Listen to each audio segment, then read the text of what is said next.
Sosok Sawang, anak majikan di Taiwan di bawah Siti Puma, TKW ke Indonesia nyaris disuntik mati ibu.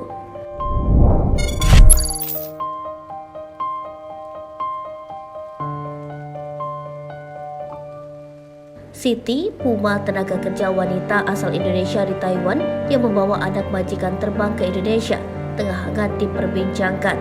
Ia sengaja membawa anak majikannya itu ke Indonesia untuk dirawatnya, karena sang ibu kandung diduga menelantarkannya.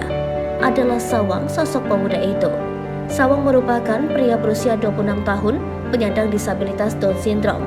Mengutip Tribun News Bogor, Sawang diasuh oleh Siti sejak berusia 16 tahun. Dikatakan Siti, ibu kandung Sawang sempat hampir akan menyuntik mati buah hatinya yang mengidap disabilitas itu. Dari dulu juga, dari bayi Sawang mau disuntik mati sama ibunya, malah mau dikasihin ke negara dari dulu gitu, akui Siti. Siti juga mengungkapkan sebenarnya Sawang terlahir dari keluarga yang mampu. Ibunda Sawang yang memiliki banyak rumah rupanya sangat mengabaikan buah hatinya.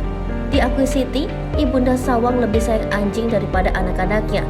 Hal itu yang membuat kakak Sawang pun benci pada ibunya. Kakaknya juga gak suka ibunya. Kayaknya ibu ke anak tuh gimana ya? Kita tuh serumah kayak dibilang cerai. Ya gak cerai, gak nyatu. Kenapa dibilang lebih suka anjing? Kita kan satu komplek tapi beda rumah. Dia suka jalan-jalan sama anjing. Kita ketemu di jalan. Di mobil pun yang dibawa anjing, ungkap Siti. Hal ini membuat ayah Sawang, Laupan, tak mempercayai anaknya dirawat oleh istri karena kekejaman tersebut.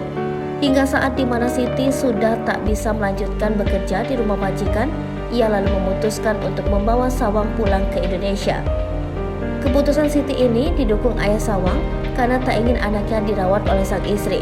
Kini sudah 4 tahun lamanya Sawang bersama dengan Siti di Indonesia, tepatnya di Karawang.